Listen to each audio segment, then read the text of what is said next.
Well, good morning or good afternoon, and thank you for joining us. My name is Savannah Lee, and I'd like to welcome you to today's cred webinar, where we will be learning the strategies used by a popular beauty brand to revise and sustain sales amid a crisis. The week that shelter in place went into effect, Aisling Organics saw sales plummet 90%. CEO and founder Krysta Lewis joins us today to discuss the strategies she used to bring sales back up in the midst of a pandemic. Krysta, thank you for joining us today. Thank you, Savannah. So excited to be here. Great. A little bit more about Krysta. She is the CEO and founder of Aisling Organics, a revolutionary high-performance organic makeup brand. Within 3 years of launch, Krysta has built one of the most successful D2C startups and grown an extensive following to earn her the recognition of one of Entrepreneur Magazine's most influential entrepreneurs and Young Entrepreneur of the Year. Today, she focuses on helping direct-to-consumer brands scale via conversion rate optimization, consumer experience, and effective tech stacks. During this webinar, Krysta will walk us through how she was able to not only identify these strategies, but also quickly implement and assess which were successful in raising sales, all while continuing to build community and be there for consumers that want to learn more about clean beauty, but don't want to feel pushed to buy anything. Krysta, it seems like you've been very busy. Before we dive in, I want to encourage us to use the chat feature throughout the webinar. We'd love to hear from everyone tuning in, where you are tuning in from, as well as your favorite Aisling Organics product. So go ahead and drop in your location as well as your favorite product into the chat now to get us going.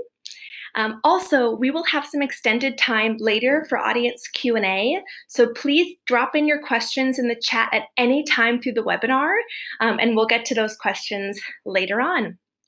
So without further ado, Krysta, I'll hand it over to you.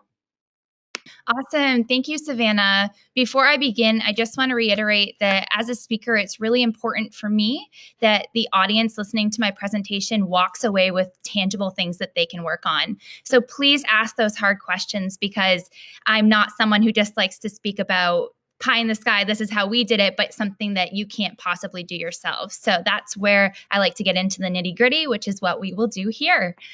So welcome. Again, my name is Krysta Lewis. I'm the founder and CEO of Aisling Organics, which is a revolutionary line of high performance and organic makeup. Savannah told you a little bit about me, but just to let you know, we've been historically a brand that's strive to create optimal performance with makeup products. A lot of people out there who think of natural organic makeup lines often associate them with a lack of performance. So it's been really important for us to achieve those goals. And as a young entrepreneur, to get exposure, we've done things such as pitch competitions, of which we won first place for a tech one that was pretty significant this year. We've been involved in huge subscription boxes such as Ipsy, and we grew to be in the top 2% of e-commerce stores for Shopify. So that's a little bit about me, but let's get into what you all are here for today. So I'll give you a second to read the meme because it definitely deserves a few seconds itself. So we know Kevin's confused, and there's a lot of unknowns out there with everything going on with COVID-19. But what we do know is that businesses are struggling, and they're working hard to find strategies to revive profits, because no one just wants to sit back and say, hey, this is an unfortunate situation, and there's nothing that we can do. Instead, as entrepreneurs, we love to seek things that can help our businesses strive during hard times. And some of those strategies is what I'm going to cover today. An overview of our presentation. So there's going to be a 7-step approach that I'll go over, and it's the steps that we put in place to not only boost our revenues, but to get our revenues higher than our projected targets.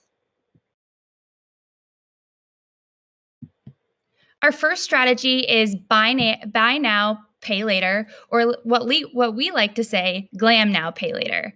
So we launched Afterpay pretty early on after the stay-at-home mandate started, and realized it was a really smart move, as consumers were adapting quickly to either not wanting to spend money, or if they were spending money, they wanted to pay in installments.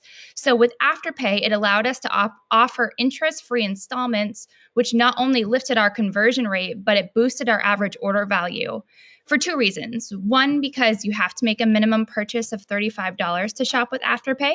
And two is considering people were paying in installments, they felt like they could add more to their cart.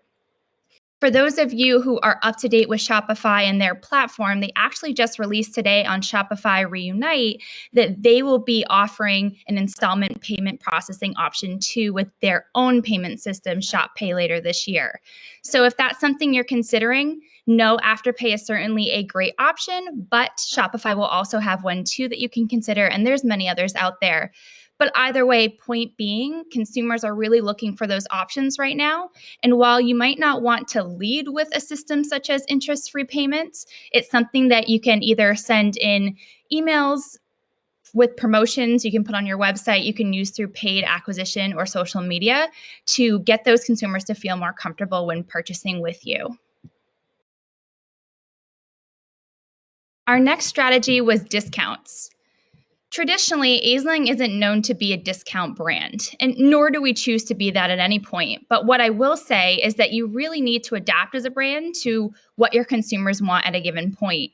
And for us with COVID-19, it was so very clear that people were hesitant to shop. So by offering discounts, we were essentially saying, hey, we're here for you. We know it's a tough time. Let's help you out a little bit, especially if you want to get your clean beauty favorites. We did our first big sale in March, and believe it or not, it was our second best sale of the year, falling right behind Black Friday, which was pretty incredible considering it was right after the stay-at-home mandate started and obviously consumer behavior had changed quite a bit. But running a sale, especially an effective sale, was something that certainly helped boost our revenues. But what I will say is that we relied heavily on our email and SMS lists because traditionally it's easier to get a repeat customer to repeat purchase versus acquire a new customer. So for us during that time, we had railed back a lot of our advertising spend and thought, we have this fantastic pool of customers who do want to shop with us again. Why don't we reach out to them and see if they'll jump on the bandwagon, especially while we're having a great sale? Moving on. Strategy 3 was not an intentional strategy in terms of the time that it launched. We released a publication called Talk Clean to Me, which is an online destination and magazine for all things clean and sustainable living. Of course, when we set our launch day for St. Patrick's Day, we didn't know any of this was going to be happening. But what we did know, and that hasn't changed since, is that consumers are craving a place to learn and to feel pressure-free in terms of teaching themselves how to live a clean and sustainable life, possibly self-care tips, and so forth. So for us, it was really important that we create this experience in which our customers can go and not feel pressured to buy a product. Yes, on Talk Clean to Me, you will see ads that pop up that do have our products listed, or they'll casually be in like a Mother's Day guide or something along those lines, just to show consumers that it is tied to Aisling and it is an Aisling publication. But our goal here isn't to sell. We don't have anyone pay for the magazines that go out. The emails are completely free and the content's free because it's really important for us that we build that audience first. Maybe down the line, there could be things attached to it, such as a subscription option. But for now, and especially during COVID-19 times, it was very critical that we don't try to push sales on people, especially when they're literally just craving something to teach them or to take their mind off things while they read an article or something along those lines. That content also has been very specific to what's going on right now, such as the article that you see right there, 6 sustainable and cozy fashion brands that obviously is a great choice right now for those of us wearing loungewear. And in addition to that, we just released an article talking about all of the home objects that people can use during their at-home workouts. So you really need to speak to your consumer, and a publication like this is always a great idea because you're building that community around your product or brand. In addition to that, logistically, it's been a fantastic move because it's been easy to secure interviews as everyone's working from home and you're not seeing that commuter travel or anything along those lines. Moving on, and this is my favorite of all the strategies, we launched an uplifting text line called the Daily Laugh. And so every day, if you text jokes to 29071, you'll receive a joke with an associated GIF. And let me just tell you, this makes my day every single day.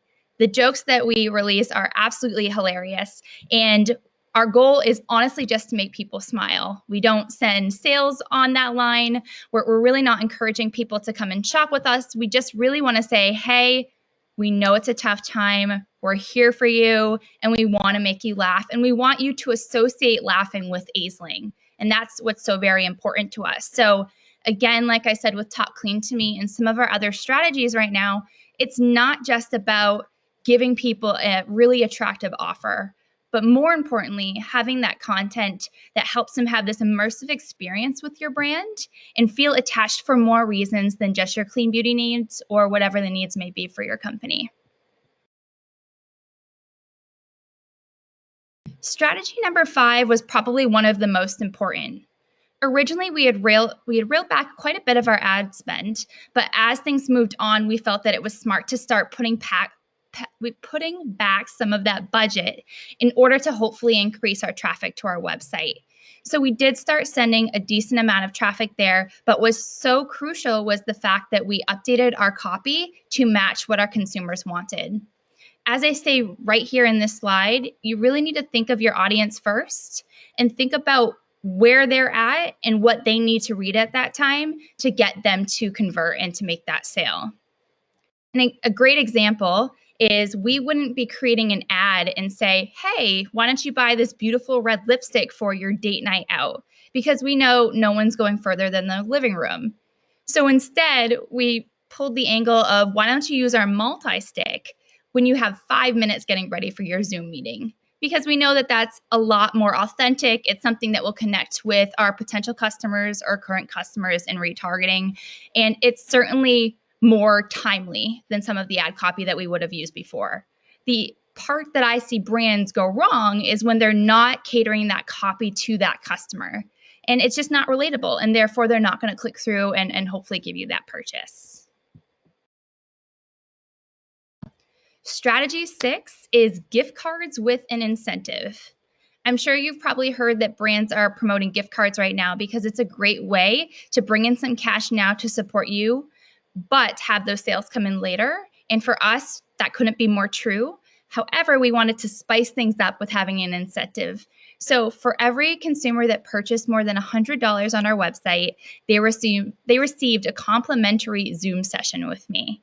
And that could be learning more about my skincare routine or a skincare routine that would be proper for them. It could be makeup application tips. It could be how to start a business.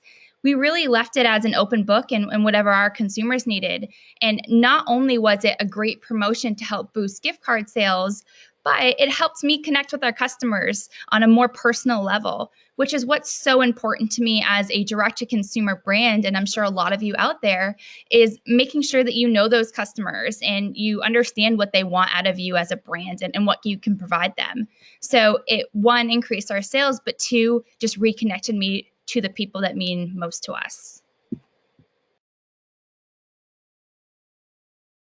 Strategy 7 was embracing new social platforms.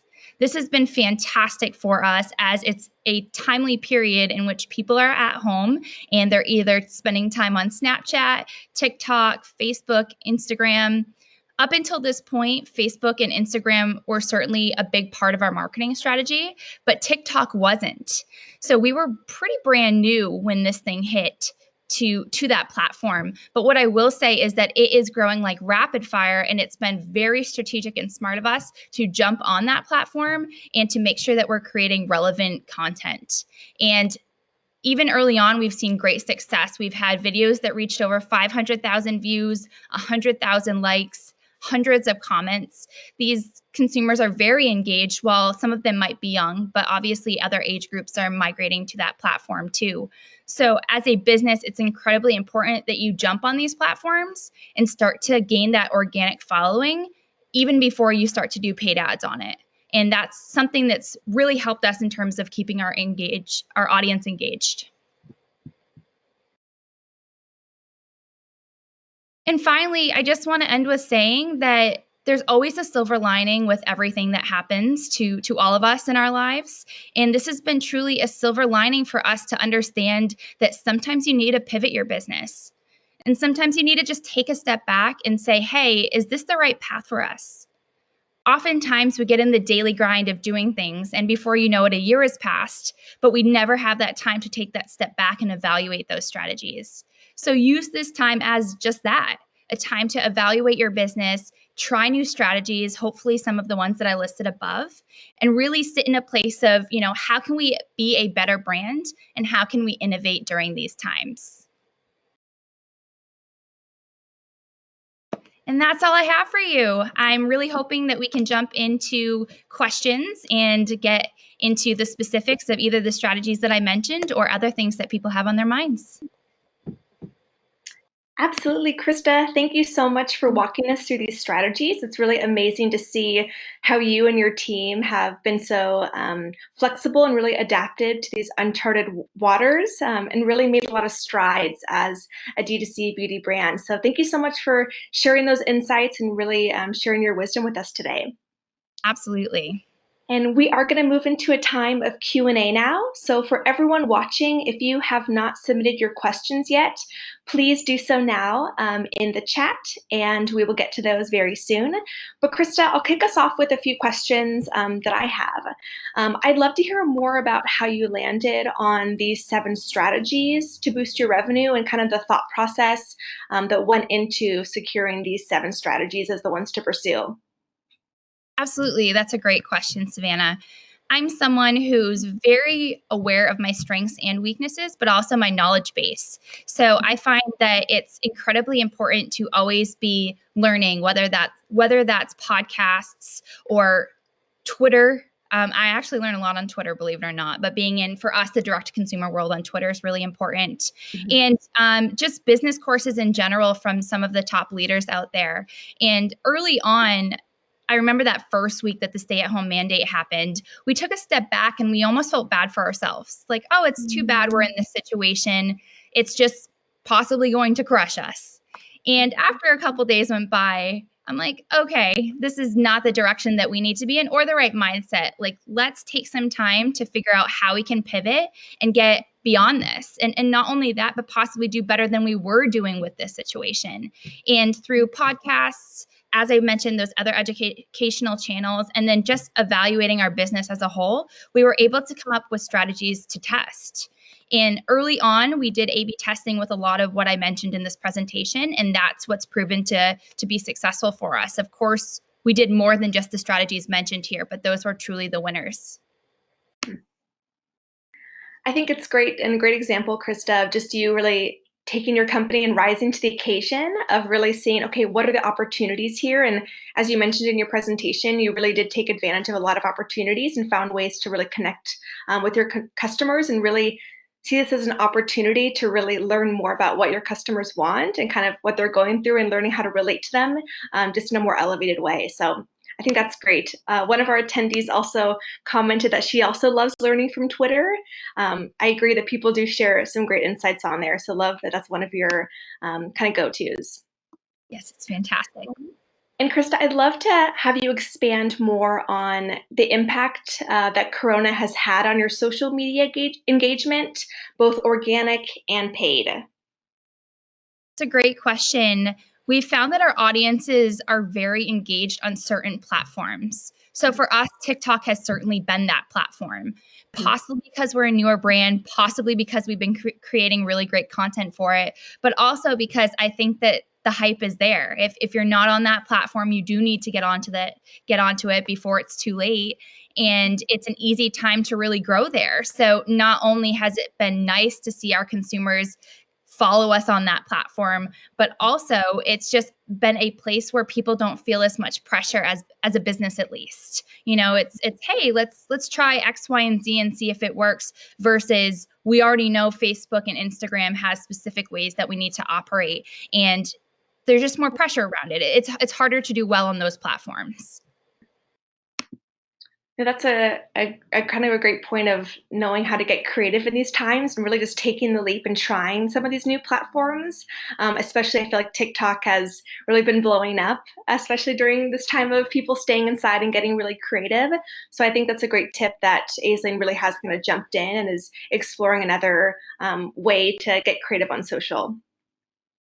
For And sure. Krista, you mentioned the importance of being intentional with your copy, especially just being more aware of people aren't going to be putting their makeup on and going out. They might be putting their makeup on and joining a Zoom meeting these days.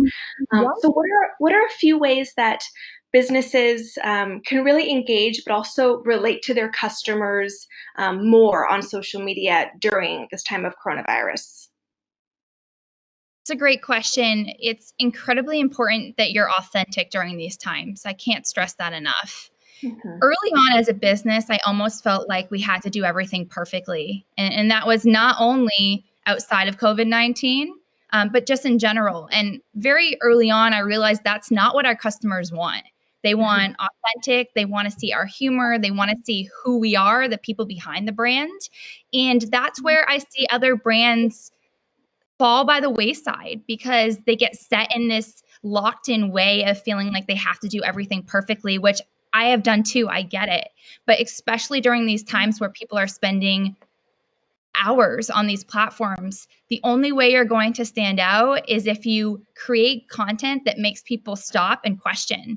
And often that's humor and being authentic and saying, hey, this time probably is stressful for you. Why don't you try X, Y, and Z? This could uplift your mood, or just being realistic where people are at. If you're running the same kind of copy and you're not tailoring it, then it's almost seen as insensitive and not adaptive to what's going on. mhm. I really admire that point, Krista, you brought up about kind of relieving the perfection of just knowing that it's not about being perfect, but it's about being authentic and being real. And I think that you do a great job on Acing Social with that. Shifting gears a little bit, do we have some questions from the audience? I'd love to ask you, Krista. Um, we're asking, shifting to your team, I'm curious what you have done to keep them motivated during these challenging times. Being real with them. The last thing that I've wanted to do is to act like things were fine when they weren't. And Mhm, while there is a certain portion of that, you need to be that cheerleader for your team and you need to get them excited and motivated about the future. If I mhm, wasn't realistic in the hardships that our business was happening earlier on, I couldn't have utilized them to be as creative as they were to come up with the strategies that we have today. When your team feels like they're an integrated part of the solution, it mhm, not only happens quicker, but it brings you closer together. And I've included them in everything. I've been incredibly transparent. And I think that that's all you can do. And it's mhm, okay to say, hey, I don't know. I don't know the answer. These are times that I haven't navigated before. mhm. And a follow-up question to that, Krista, how has your team shifted priorities or responsibilities in order to focus on bringing these sales back up? A lot of people have been falling into jobs that aren't necessarily their specialty or something that they've done before, but not only working remote, but with these times have said, hey, I really want to get into this or learn this new skill. And I think that it could help us. And that's been everything from our head of customer service creating these fantastic TikTok videos of makeup melting to other people on our teams just learning new skills in terms of data analytics and understanding how to A B test certain elements on our website to see if it makes sense during a time like this. So it's really been an incredible time for our team to say, hey, we're in this together, learn what we want to learn, but let's make something happen. Let's do well with this experience. And they've been really great with learning new skills. I think that's great of just being really flexible and kind of seeing how to take this time as an opportunity to try out different things and to really kind of get our hands into things that maybe we normally don't have our hands in. So I really love that opportunity. Absolutely. Another question we have from one of our attendees is going back to social media. She's asking, what has been your most successful social media campaign slash post since shelter in place?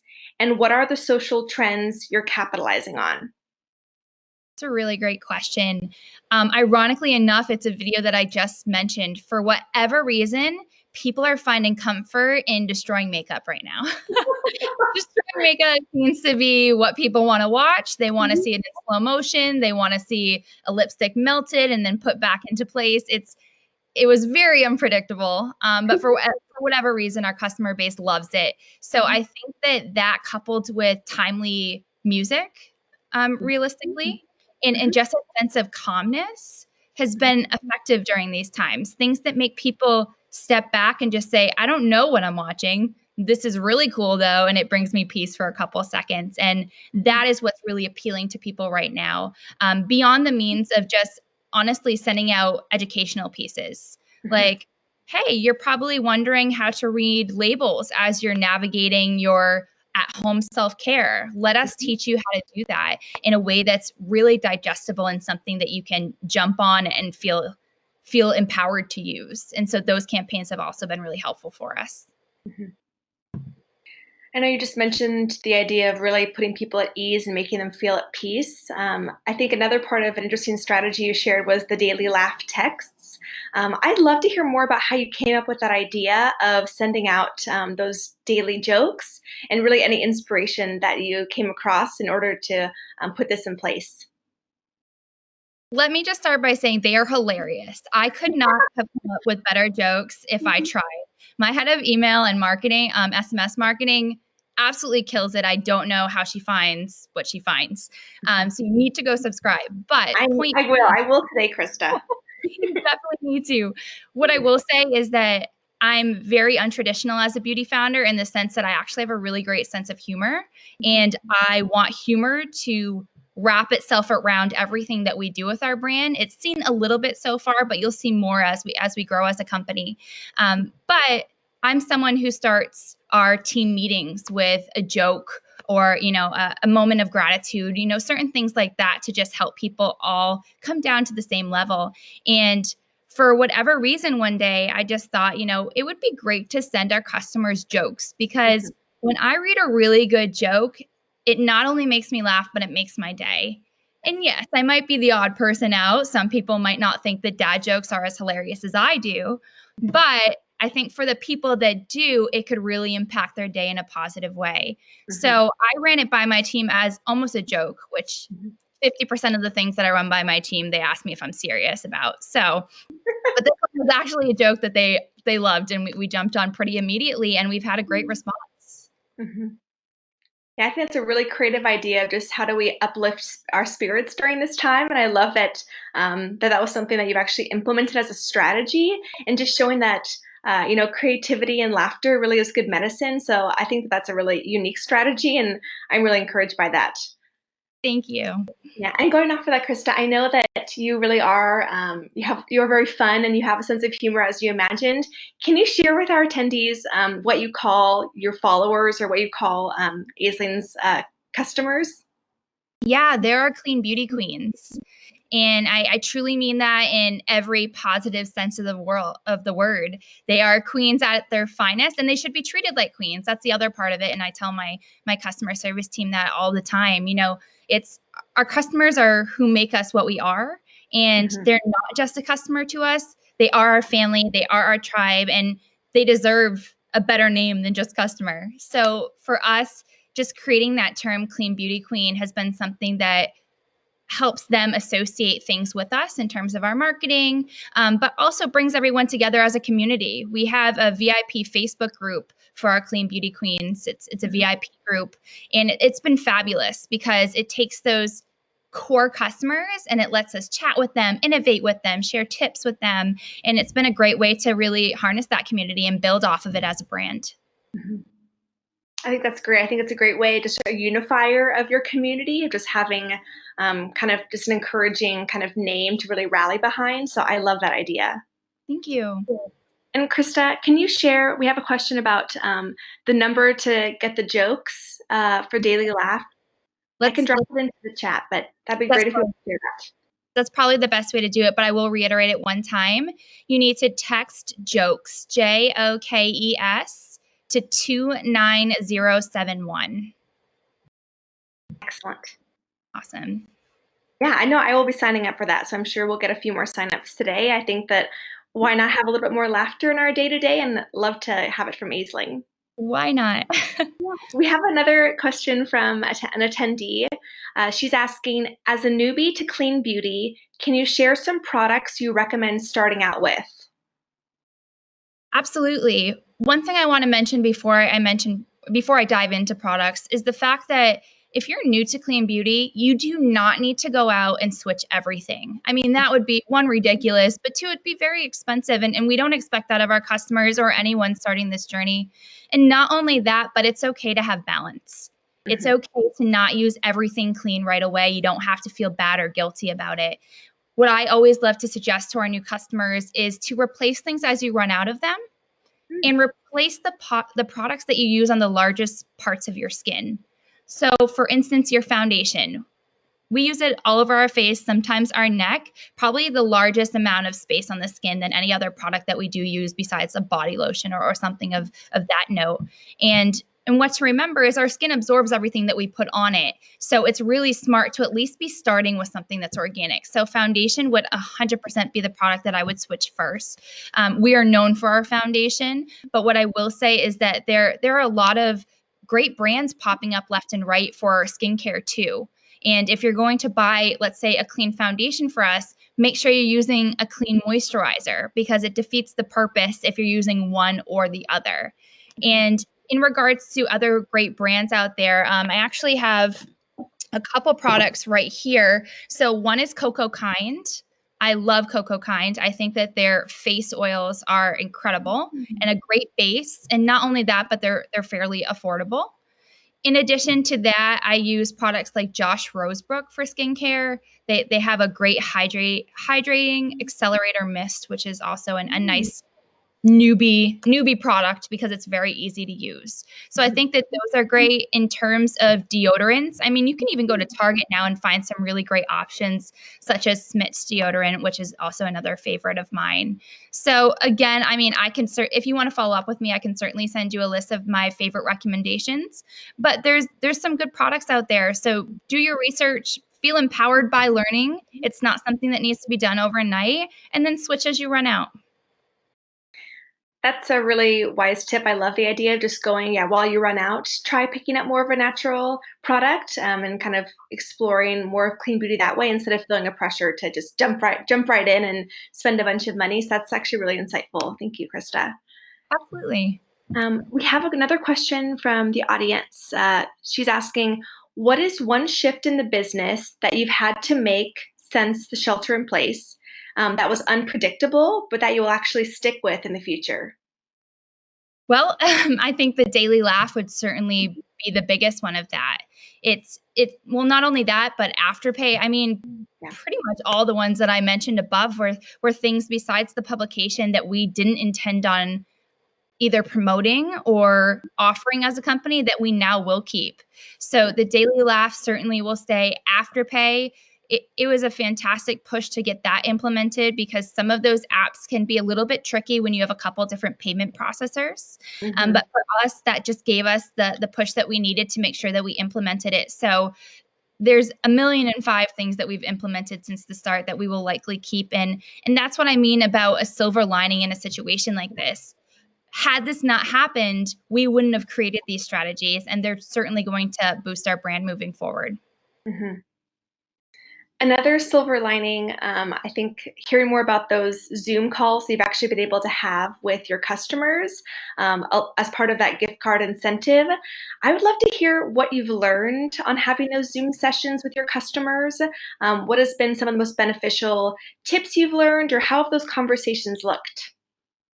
I found that a lot of our customers really want to learn more about business, believe it or not. They want to learn about how we've grown to where we are as a brand.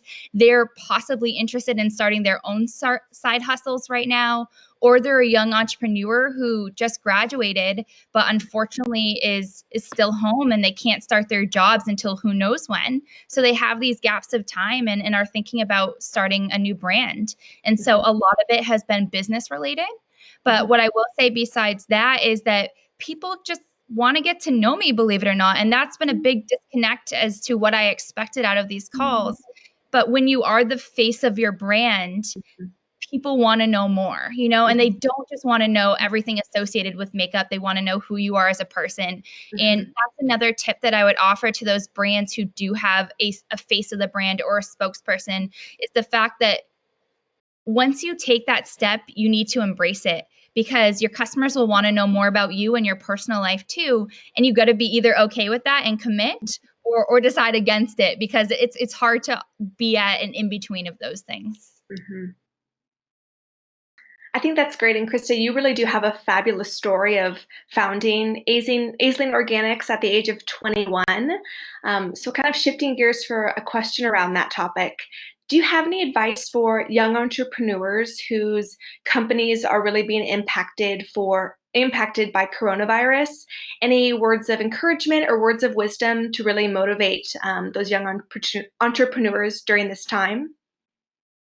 Yes, for sure. I would say the biggest thing that I've learned is that you create your own opportunities. Often we feel like we're in this position of waiting for something to fall in our laps, and it's just not the case. And when you understand that you create your opportunities, then when a poor opportunity comes your way, it's so easy to pass on it or to say that's not right for me, because you know better ones will come, and vice versa. So with this situation, entrepreneurs know that they're going to be faced with situations like this. And if you can sit back and say, I'm going to make the best of it, I'm going to create my own opportunities, and I'm going to figure out a way to do this well, then you will. And it's not a matter of just sitting back and hoping someone will save you, because that's often not the case in this line of business. I think that's a wise insight, just the idea of entrepreneurs really are ready to kind of take on whatever comes their way. So knowing that they can maneuver difficult situations and really make the most of what they're facing. So I think that's really good wisdom, Krysta. We have another question from an attendee. She's saying, for someone that is starting out, what are the most important daily beauty products that should be clean? I know you discussed some of your favorite products, but when I was thinking about, sorry, there's a truck going by. When it comes to like daily beauty products that should be clean, are there a few top of mind? Her question continues, like, is there a makeup version of the Dirty Dozen concept for organic foods? Yes, actually, funny you say that. On our website, we have a Dirty Dozen per makeup products, or cosmetics in general, and it's literally called that. So you can find that on the Aisling website, but you can also find that on the Talk Clean to Me publication website, which is talkcleanmagazine.com. And we break down the ingredients that you should be looking for, and they're very easy to follow, easy to read, and a great starter place for you if you're looking to understand ingredients.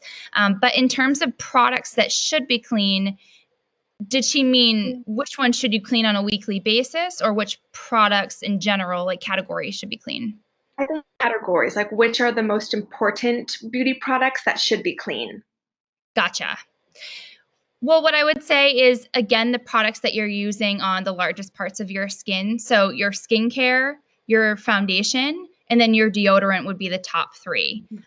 And then I would lead into feminine care products, because they're unfortunately just as toxic as some of the other things are. So if you can replace, let's say for skincare, just a face oil, that's something you can use night. That's something you can use day. You can even cleanse with the face oil. And that's a beautiful all-in-one product that you can do that's budget friendly. So that would be a great product to start with. Again, I would start with a foundation, and then deodorant, easy access, and tampons. And there you go, starter kit. There it is. Mm-hmm.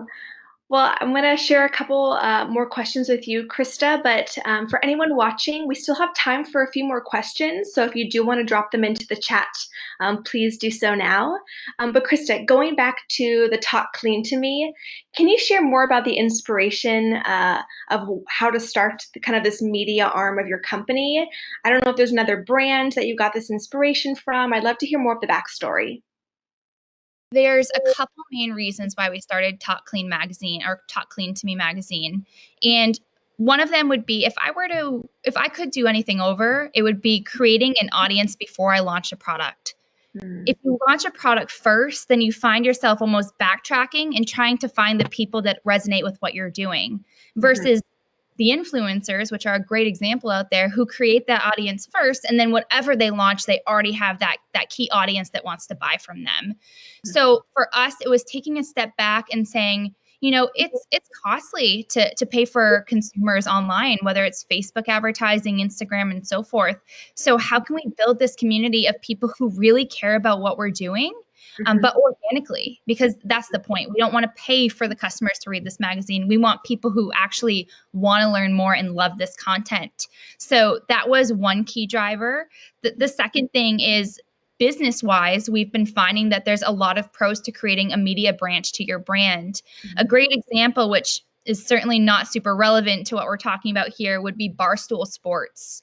So if they only had the merchandise that they have, when they sold their company, I believe it would have been about a $40 million acquisition. But because of the fact that they have the media element that they do to their brand, it sold for over 400 million. So that value has just been created based on the audiences that they've harnessed. And for me, obviously, this is certainly a passion project for me, and something that I want to make a big difference with. But at the same point, I'm a businesswoman too, so I take those things into account. I think that's a great example they're able to point to of really, building an audience maybe before you release a product, and kind of the value of having that community already built. I think that's a really good point when it comes to why start this magazine, and kind of have that be really ingrained with kind of the Aisling story. So I think that's a really great approach. And I love that you kind of have that inspiration or able to point to an example of the value of it. Absolutely. Another question I have, Krysta, is about shopping behavior. With more people staying at home, I'm sure you've seen quite a shift in what your customers are doing when it comes to spending more time online or being more at home and maybe spending time online shopping. I'd love to hear any trends that you've learned or kind of seen of customers, like pre-COVID, during COVID, and then what you're expecting post-COVID consumer shopper behavior to look like. That's a great question. Pre-COVID, I found that consumers were really just buying only what they needed. They weren't certainly splurging when it came to makeup or self-care specifically. They would buy products maybe to do a mask on the weekend or for their daily makeup use, but no one was really diving into splurging in that category, which is kind of ironic that they did start splurging during COVID-19, because again, it is a time where you would think that spending would be reeled back, and was initially reeled back.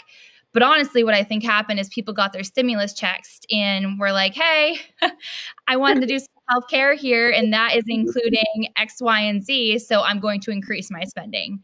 And we saw a pretty dramatic incline right after those checks came out, and in our sales, believe it or not. So I think that people have been taking this time and saying, if I can't change what's going on outside, and I'm in the situation that I'm in, whether it's someone who lives by themselves and just needs something to comfort them, a mom at home who's homeschooling and working a full-time job, who needs that mask at night to just say, hey, I want to do something for myself and take 10 minutes. I mean, the reasons behind it have obviously differed per demographic, but what we found is that people really want to invest in their own self-care right now, which we couldn't support more. And it's not about who looks the most beautiful, but again, taking a second to say, hey, I want to treat myself to something. And so that's what we've seen now. Post COVID-19, I mean, a lot of companies are staying remote, I've seen, some of them indefinitely. So I do think with more time on people's hands, hopefully, that they will continue to take the time to treat themselves and to embark on their own self-care traditions. Yeah, this has been a really great time for self-care, and I'm excited as well to see how it continues even post-COVID, of especially just with work-life balance and kind of what our daily lives look like, and some of the changes that will either continue after, or maybe how things might shift back. So we'll stay tuned for how things will change, especially when it comes to just reaching customers and how their shifting in behavior might affect brands. Absolutely. We will see. We will see. And Krysta, just final question for you. This has all been really insightful, so thank you again for your time. The final question I have is, besides these 7 strategies that you've shared, do you have any additional advice for founders or CEOs who are struggling to meet their revenue targets during this time? What I'll say is you need to know your brand and you need to know your customer base and start there. Mhm, Even draw it out on a whiteboard and just say, hey, what do our customers care about? And how do we think their behavior has switched with what's going on? And then once you have that baseline, you can then take a step back and then brainstorm and say, so what could they need right now and what can we A B test? And we're all about that. The strategies, as I mentioned, that we listed here, we didn't know that they were going to work. And there's a bunch of them that have flopped, and you don't know until you test them. So you got to start off with a big list of things to try and then narrow them down as you see things work for you. And so I think that that's certainly the best thing you can do as a brand is continue to try to innovate because that's the only way you're going to find winners. mhm. That's very practical advice. You never know until you try. You never know until you try. Well, Krysta, thank you so much for your time today and for your tips. We really appreciate you walking through these strategies and really sharing some of those tactical insights around sustaining revenue. So, to everyone watching, thank you so much for joining us. Be sure to check out Aisling Organics' website to learn more about their clean beauty products and sign up for the Daily Laugh. Well, thank you, everyone. Have a wonderful Wednesday, and we'll see you soon. Thank you.